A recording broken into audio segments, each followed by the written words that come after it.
अस्सलाम वालेकुम नाज़रीन, सराबर खिताब से मुखातिब है। इस वक्त दुनिया भर में तहरीक इंसाफ का एक तारीखी सोशल मीडिया का जलसा जारी है। मैं सोशल मीडिया देख रहा था।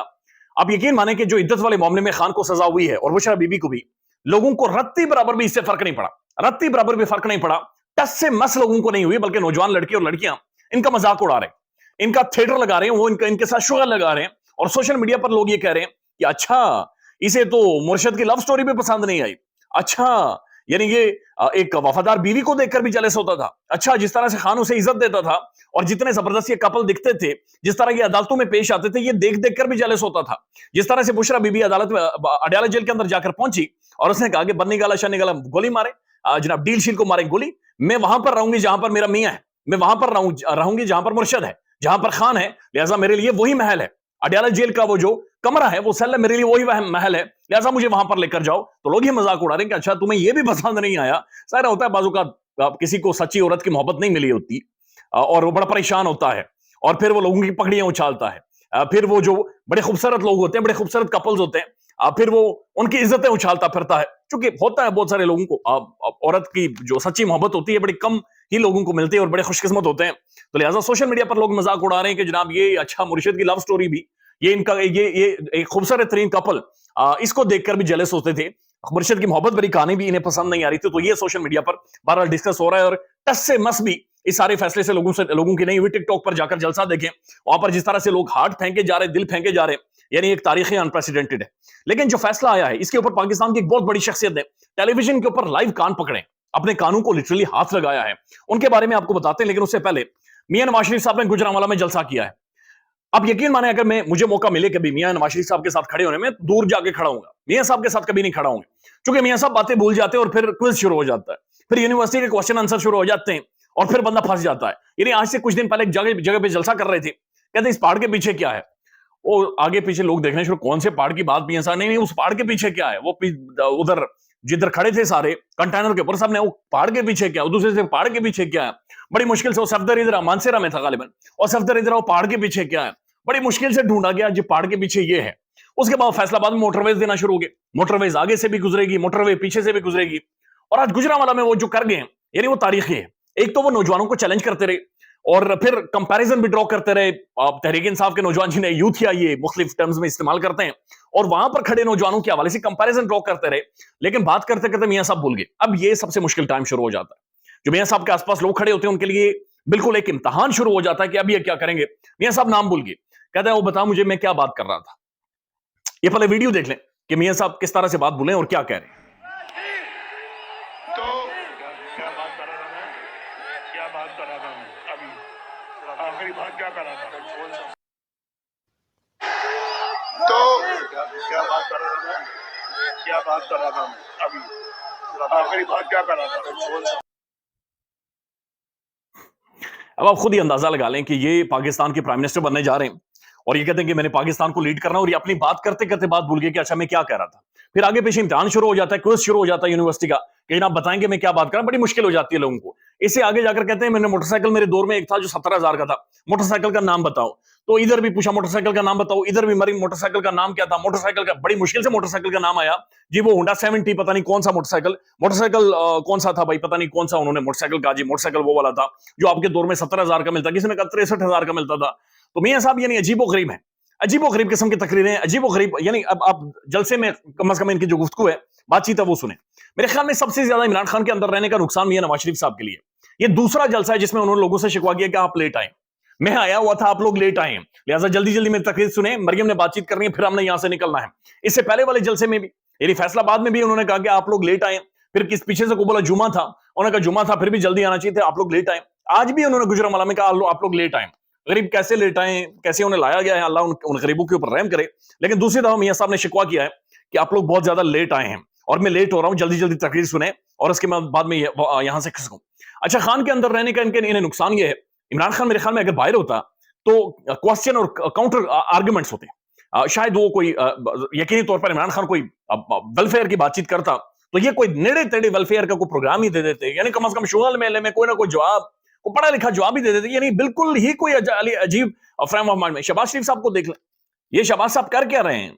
यानी ये जब पकड़े जाते हैं, ये जेलों के अंदर जाते हैं, ये कहते हैं हमारी पिछली डिस्कें हिल गई हैं, ہماری لمبر سپائن ہل گئی ہے. شہباز صاحب کہتے ہیں میرے سروائکل ڈیمیج ہے, میری لمبر سپائن ڈیمیج ہے, پیچھے گتا رکھا جاتا ہے, لیکن وہاں پر بیٹھ کر یہ اور پھر یہ سمجھ سے باہر ہے کہ یہ میسج کیا لوگوں کو دینا چاہ رہے ہیں, یہ کس چیز پر لوگوں کو کنونس کرنا چاہ رہے ہیں, کیا ہے یہ, کیا ہے یہ. واقعی لوگ پوچھ رہے پاکستان میں کہ یہ کیا ہے. اب میاں صاحب کی گفتگو سنیں.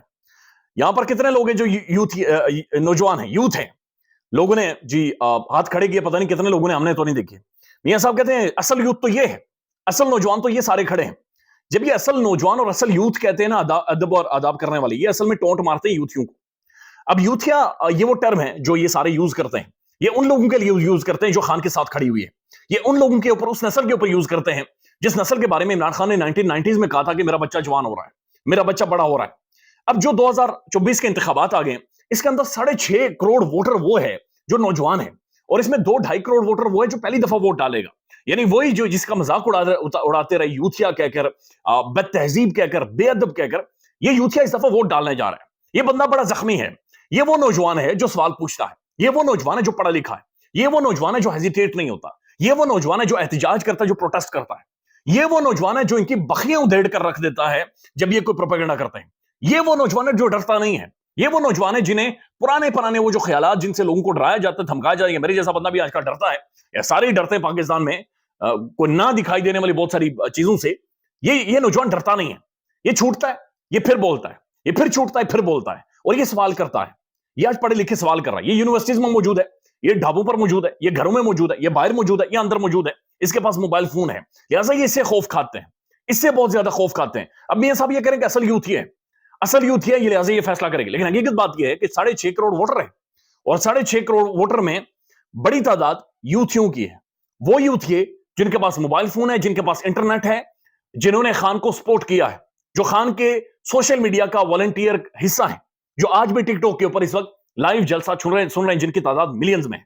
لہٰذا میاں صاحب نے بار بار وہاں پر چیلنج کیا کہ اصل نوجوان یہ ہیں, لہٰذا نوجوان ہی فیصلہ کرے گا, چاہے میاں صاحب کے حوالے سے ہو یا چاہے عمران خان کے حوالے سے ہو. 6.5 کروڑ ووٹر جو نوجوان ہے, اب اس نوجوان کو کوئی مسئلہ نہیں ہے, اسی کو بیماری نہیں ہے, اسی کو ٹانگ نہیں ٹوٹی ہوئی, بازو نہیں ٹوٹا ہوا, یہ جائے گا, یہ کھڑا ہوگا اور یہ فیصلہ کرے گا, چاہے میاں کے حق میں ہو چاہے خان کے حق میں ہو. لیکن یہ نوجوان ووٹر ہی وہاں پر جا کر فیصلہ کرے گا. میاں صاحب جب بھی بات کرتے ہیں پرچیاں ہی پرچیاں, مریم صاحبہ کو چھپانی پڑتی ہیں, پھر دونوں ہاتھوں سے مریم اورنگزیب لے کر اسے پتہ نہیں کدھر ڈالتی ہیں, اوبیسلی کسی بکسے میں ڈال کر لے جا کر جلاتے ہوں گے, چونکہ وہ پرچیاں میرے خیال میں دکھانے کے قابل نہیں ہوتی کون کون سے پوائنٹس وہاں پر لکھے گئے ہوتے ہیں. اب جو آج فیصلہ آیا ہے جس کا سوشل میڈیا پر مذاق اڑ رہا ہے, ٹھٹھے اڑ رہے ہیں, حامد میر صاحب پاکستان کے بہت بڑے صحافی ہیں اور پاکستان کی بہت بڑی شخصیت ہے. حامد میر صاحب پاکستان کی تاریخ کے عینی شاہد ہیں, 1980 سے انہوں نے صحافت شروع کی ہے اور یہ عینی شاہد ہیں. لہٰذا 1980s میں کہا جاتا تھا کہ اصل بدتمیزی کا آغاز ہوا, میاں صاحب نے شروع کیا 1990s میں. حامد میر صاحب آج یہ کہہ رہے ہیں کہ کانوں کو ہاتھ لگا کر لائیو ٹی وی پر کہ میں نے یہ کچھ نہیں دیکھا جو اس سے پہلے ہوا, یعنی جو کچھ آج ہو رہا ہے یہ اس سے پہلے نہیں ہوا, یعنی اتنی گراوٹ اس سے پہلے نہیں ہوئی جتنا یہ گر گئے. اب مسئلہ یہ ہے کہ خان کو ٹس سے مس نہیں ہو رہی. خان کوئی بھی فیصلہ اس کے خلاف جاتا ہے, وہ رپورٹر کو کہتا ہے میری بات سنو, باہر جا کر ووٹر کو میرا پیغام دے دو, کھلی والی چھوڑنا, سوچنا ہی نہیں ہے, تم نے دیکھنا ہی نہیں ہے, ووٹ ڈالو.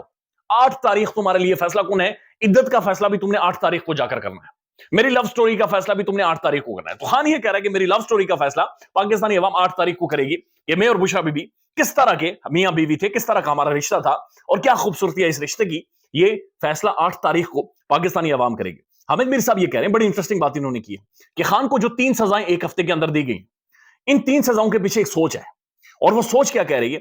پہلا فیصلہ عمران خان کو دیا گیا سائفر والے معاملے میں. سائفر والے معاملے میں فیصلہ دے کر خان کو ثابت کیا گیا کہ یہ انٹائی سٹیٹ ہے, یعنی ریاست کے خلاف ہے اور یہ ریاست کو نقصان پہنچا رہا ہے. دوسرا فیصلہ دلوایا گیا خان کے خلاف توشہ خانہ والا. توشہ خانہ کے ذریعے میاں نواز شریف کے ساتھی سے ہم پلہ کیا گیا اور کہا گیا کہ بندہ کرپٹ ہے, یہ پیسے سے مارتا ہے اور پیسے کے چکروں میں اس نے سارے ملک کو آگے لگایا ہوا ہے, لہٰذا اس کا مسئلہ اصل پیسہ ہے, فائنینشلی کرپٹ. دوسرے معاملے میں خان کو شو کیا گیا. تیسرا معاملہ نکاح کا. اب تیسرا فیصلہ جو نکاح کا یا عدت کا معاملہ خان کے خلاف کیا گیا ہے, اس سے عمران خان کو بدکار دکھایا گیا ہے کہ یہ بدکردار ہے. یعنی ایک طرف دکھایا گیا انٹائی سٹیٹ ہے, ریاست کے خلاف ہے, دوسرا فیصلے میں دکھایا گیا کہ یہ فائنینشلی کرپٹ ہے, پیسے مارتا ہے, اور تیسری چیز کی گئی بدکردار ہے. اب چوتھی شاید 9 مئی کو سامنے رکھتے ہوئے دہشت گرد بھی خان کو حامد میر صاحب کے مطابق ثابت کیا جائے. اب یہ ایک سوچ ہے جو ایک ایک لیبل خان کے اوپر لگا کر چیک کر رہی ہے کہ عوام کس کے اوپر ریئیکٹ کرے گی, عوام کس کے اوپر جواب دے گی. عوام کو ٹچ سے مس نہیں ہو رہی. لوگ آج بھی اس کی لو سٹوریوں کے اوپر بیک گراؤنڈ میوزک لگا کر انہوں نے لگایا ہوا اور اسے سیلیبریٹ کر رہے ہیں کہ جناب کپلز ہوں, شادی ہو تو ایسی ہو, بیوی ہو تو ایسی ہو, جو آنکھیں جھکائے جو کوئی میڈیا میں اس کا رولا نہ ہو، لیکن جب اس کا میاں، اس کا مرد خان مرشد اس کا جیل کے اندر بیٹھا ہو تو اڈیالہ جیل کے دروازے پر جا کر دستک دے کے میں آ گئی ہوں، میرے لیے یہی محل ہے، میرے لیے یہی برنی گالا ہے، میرے لیے یہی سب کچھ ہے جہاں پر خان ہے۔ خیال رکھیے گا اپنا، اللہ حافظ۔